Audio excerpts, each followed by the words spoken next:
ఇక లక్ష్మి చీర కొంగు ముళ్ళకి చిక్కుకోవడంతో ఆ ముళ్ళ కంప నుంచి చీరను తీస్తూ ఉంటుంది. ఇంకా పాప నువ్వు వెళ్ళమ్మా నేను వచ్చేస్తాను అని ఆ పాపని పంపిస్తుంది లక్ష్మి.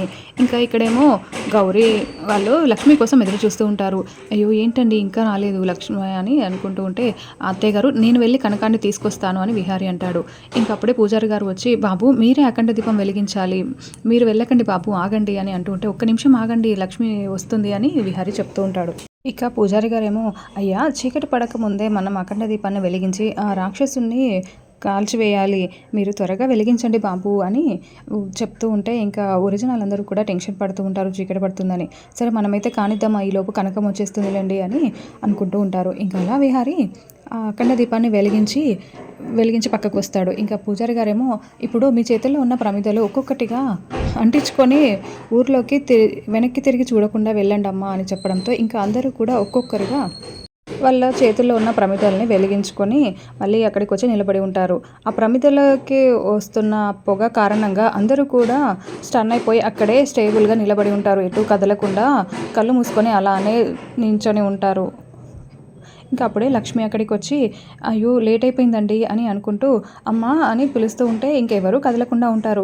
విహారి గారు అంటే విహారి కూడా కదలడు. ఇంకా అమ్మ నాన్న అని అందరినీ చూస్తూ అసలు ఏంటి మీరు ఏమైంది, మీరు ఎందుకు ఇలా ఉన్నారు, కదలట్లేరేంటి, మీరు ఏం మాట్లాడరేంటి అని లక్ష్మి చాలా కంగారు పడుతూ అడుగుతూ ఉంటుంది. అప్పుడే సుభాష్ రౌడీలతో వచ్చి లక్ష్మిని వెనక నుండి నోరు గట్టిగా మూసేసి అక్కడ నుంచి లాక్కొని వెళ్ళి కరువు బొమ్మని గడ్డితో తయారు చేసి ఉంటారు, కరువు రాక్షసుడి బొమ్మ. ఇంకా వెనుకకి తీసుకొని వెళ్ళి లక్ష్మిని మొత్తం కట్టేసి ఆ గడ్డితో కప్పేసి ఉంచుతారు. ఇంకా ఆ తర్వాత కాసేపటికి ఊరి జనాలు తేరుకుంటారు. ఏంటి అలా నించున్నారు, అయ్యా విహారి గారు మీరు ఆ కరువు రాక్షసుడికి నిప్పంటించి మీరు వెళ్ళిపోండి బాబు, అందరూ వెనక్కి తిరిగి చూడకండి, వెనక్కి తిరిగి చూసారంటే అమ్మవారికి ఆగ్రహం వస్తుంది అని చెప్పి పూజారి గారు చెప్పడంతో అందరూ మొక్కుకొని వెళ్తూ ఉంటారు. విహారి కూడా అక్కడ కరువు రాక్షసుడికి ఒక పొడుగుగా ఒక తాడు కట్టేసి ఉంటుంది, కొద్ది దూరం అమ్మవారి ముందు వరకు ఉంటుంది, అక్కడ నిప్పంటించి వెళ్తూ ఉంటాడు. కానీ మామయ్య గారు కనకం ఇంకా రాలేదు కదా అని విహారి అడుగుతూ ఉంటే లేట్ అయ్యింది కదా బాబు, ఇంటికి వెళ్ళిపోయి ఉంటుందిలేండి, మనం వెళ్దాం పదండి అని అంటూ ఉంటారు. ఇంకా అందరూ వెళ్ళిపోతూ ఉంటారు. విహారి ఏమో నెమ్మదిగా వెళ్తూ ఉంటాడు. ఇంకా అసలు ఏంటి లక్ష్మి ఎక్కడికి వెళ్ళుంటుంది అని అనుకుంటూ ఉంటాడు. ఇంకా అలా వెళ్తూ ఉంటే గుడి దాటేసి కొద్ది దూరం వెళ్ళేసరికి ఆదికేశవులు ఫోన్ చేస్తారు. బాబు రాలేదేంటి ఇంకా ఎక్కడున్నారు అని అంటూ ఉంటే వస్తున్నాను మామయ్య గారు, దారిలోనే ఉన్నాను, కనకం వచ్చిందా అంటే కనకం ఇంకా ఇంటికి రాలేదు బాబు, ఎవరింటికైనా వెళ్ళుంటుంది లేండి, మీరు రండి అని ఆదికేశవులు చెప్తాడు. అయినా కనకం అలా చెప్పకుండా ఎందుకు వెళ్తుంది, నాకెందుకు కనకం అమ్మవారి సన్నిధిలోనే ఉన్నట్టుగా అనిపిస్తుంది, నాకేదో నా మనసుకి ఏదో బ్యాడ్ జరుగుతుందని అనిపిస్తుంది అని టెన్షన్గా అనిపిస్తుందని విహారీ గుండెల మీద చేయి వేసుకొని అనుకుంటూ ఉంటాడు. నేను ఒకసారి ఎలాగైనా సరే లక్ష్మి అక్కడ ఉందో లేదో చెక్ చేసుకొని రావాలి, లక్ష్మి అక్కడే ఉన్నట్టుగా నాకు అనిపిస్తుంది అని విహారీ అనుకుంటూ ఉంటాడు.